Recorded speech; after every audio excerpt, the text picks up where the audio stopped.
The message you waited for finally comes. And suddenly, you realize maybe the version of you who once would have died for that text doesn't live here anymore. I remember sitting in my room, clutching my phone like it held the key to my self-worth. I kept staring at that last message, replaying it over and over in my mind, trying to find the moment I must have said too much, cared too hard, asked the wrong question. I would check his online status like it was some sacred ritual, hoping to catch him there, to prove to myself that maybe he hadn't disappeared completely.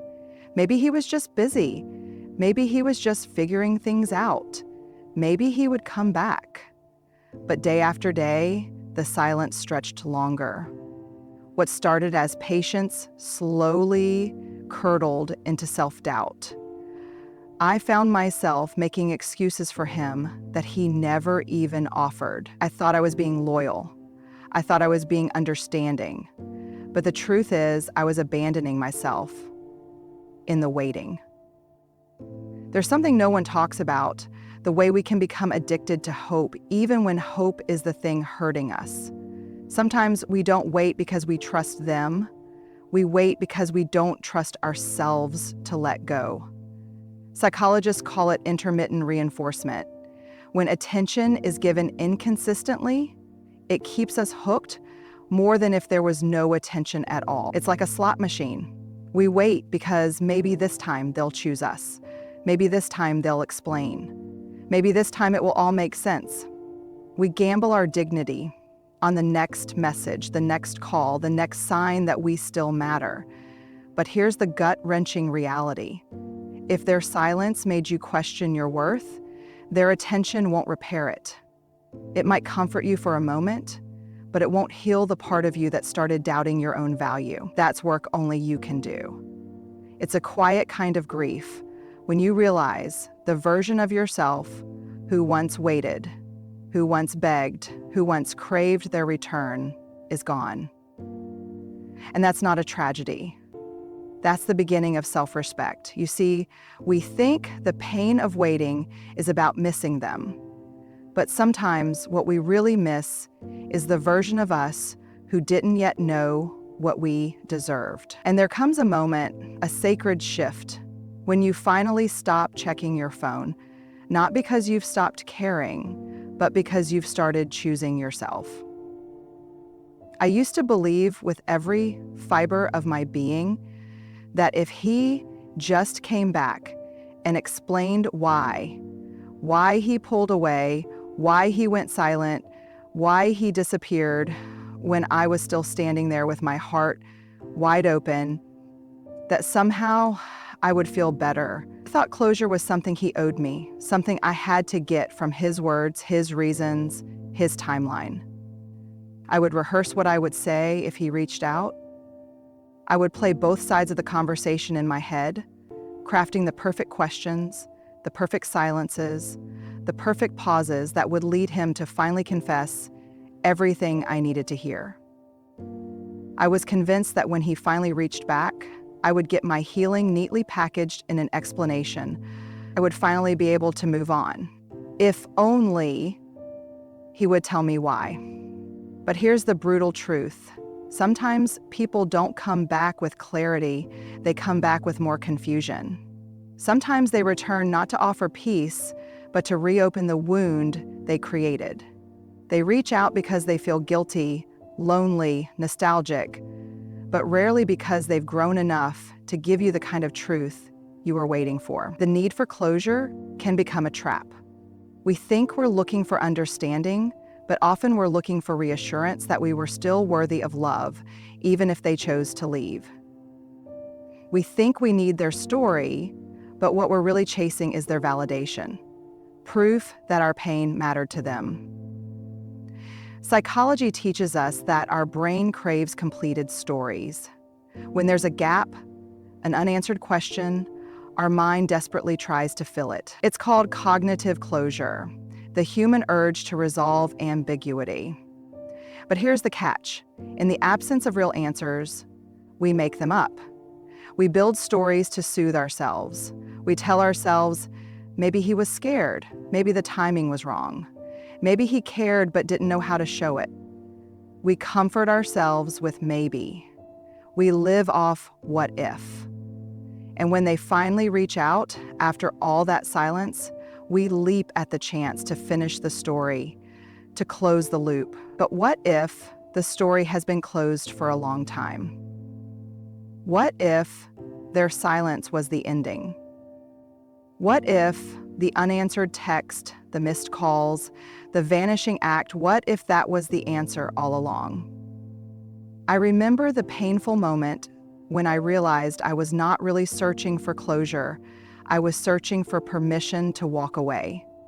I wanted him to tell me it was okay to let go. I wanted him to release me from the story. But the truth is, waiting for someone else to release you is another way of holding yourself hostage. Here's what I've come to believe. Closure doesn't come when they explain. It comes when you stop needing them to. Closure isn't handed to you by the person who hurt you. It's claimed by the version of you who finally decides their silence is enough to walk away. We think we need a conversation to move on, but maybe what we really need is to stop waiting for a conversation that will never heal us. Sometimes the only closure you ever get is the one you give yourself. There was a time in my life when I would have done anything for that text. I would have moved mountains just to hear the simple words, "Hey, sorry, I've been distant." That message would have felt like rain after a long drought, like sunlight after endless darkness. And the moment it came, my whole body would have flooded with relief. Because in that instant, I wasn't abandoned. I mattered again. But what I didn't realize then is that craving someone's attention after they've gone silent isn't love. It's the hunger for validation. It's the aching question buried inside so many of us. Am I still worthy? Am I still wanted? Am I enough? We don't always consciously chase the person. Sometimes we chase the feeling of being chosen. The high of being remembered. The comfort of not being the one left behind. There's this dangerous place where our self-worth becomes tangled up in their approval. And what's worse, the person who disappears often knows the power they hold.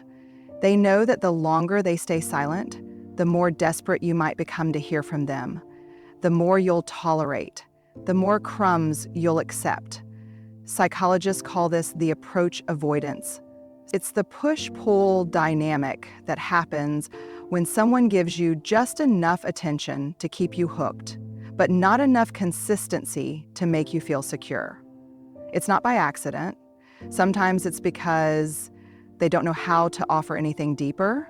Sometimes it's because they're emotionally unavailable. And sometimes they just like the feeling of being chased.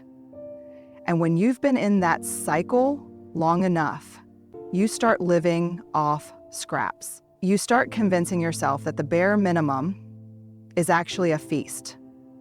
A response after weeks of silence, oh, that must mean he still cares. A sudden, I miss you after ignoring you, oh, that must mean I mattered all along. And you cling to it because somewhere inside, you've been conditioned to believe that you need his attention to feel whole. But here's the thing. When you live off crumbs, you forget you were built for a table. You forget that you were never meant to starve for affection. You forget that the right love won't leave you perpetually guessing, perpetually waiting, perpetually shrinking. I learned this the hard way.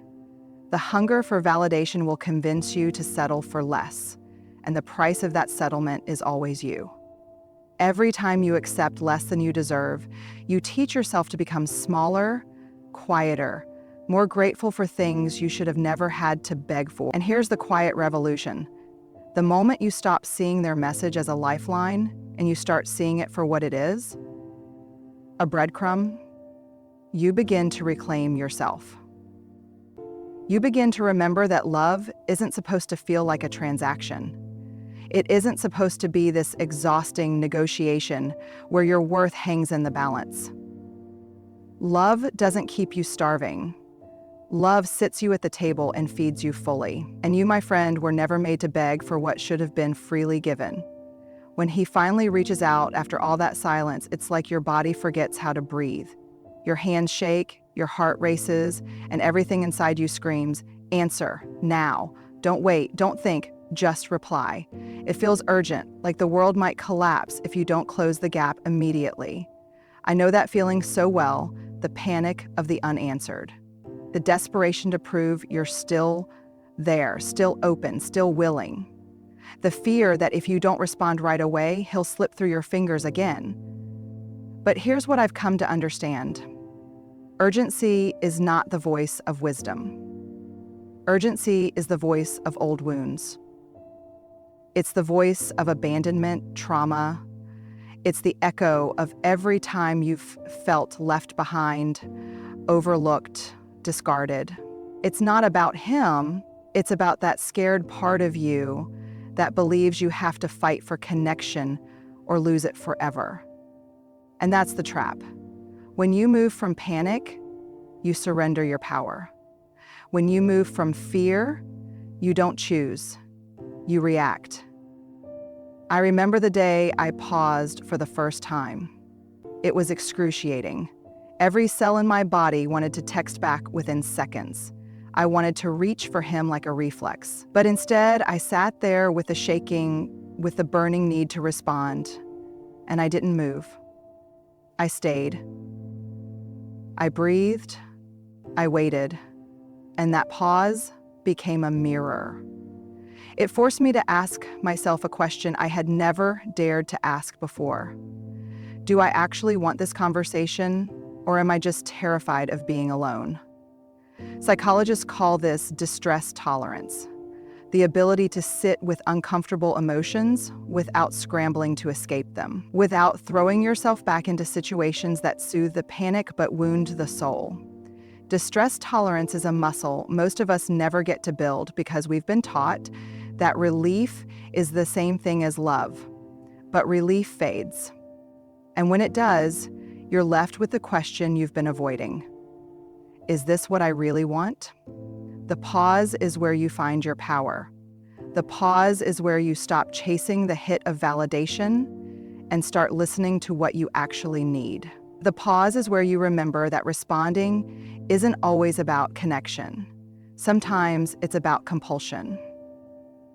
There's something sacred about waiting, about not rushing to soothe the ache, about realizing that the right person doesn't need an instant reply.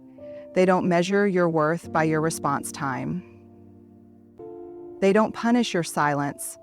They don't disappear because you took a breath. And here's the quiet truth that changed me. When you pause, you stop handing your peace over to someone who wasn't careful with it in the first place. You realize that not every message demands your urgency. You realize that your time, your attention, your heart, they are sacred currencies, not emergency supplies to be distributed to whoever finally decides to come back. And sometimes the bravest thing you can do is to wait long enough to know what you actually feel, not what your fear wants you to feel. There was a version of me who would have answered immediately. There was a version of me who would have smiled at the screen, heart racing, convincing myself, this is it. This is my moment. He came back. It's not over. There was a version of me who would have accepted anything. A weak excuse, a breadcrumb of affection, a hollow apology, just to feel like I hadn't been left behind. I was that version of me for a long time. I kept the door unlocked for people who had long stopped knocking.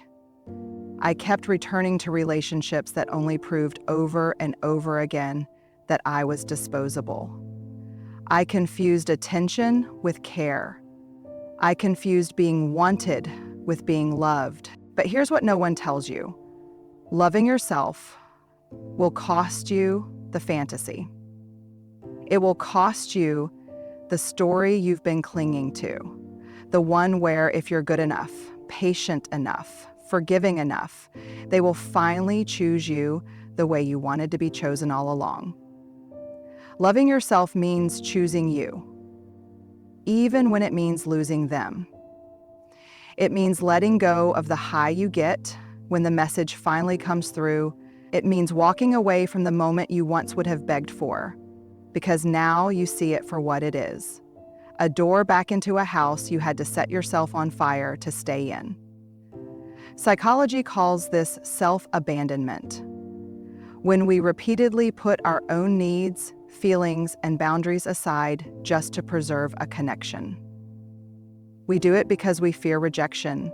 We do it because we mistake crumbs for meals. We do it because we've learned that survival sometimes looks like shrinking ourselves just to be tolerated by someone else. But here's the thing, surviving isn't the same as living. There comes a moment when you realize you don't have to accept the invitation to repeat the same story.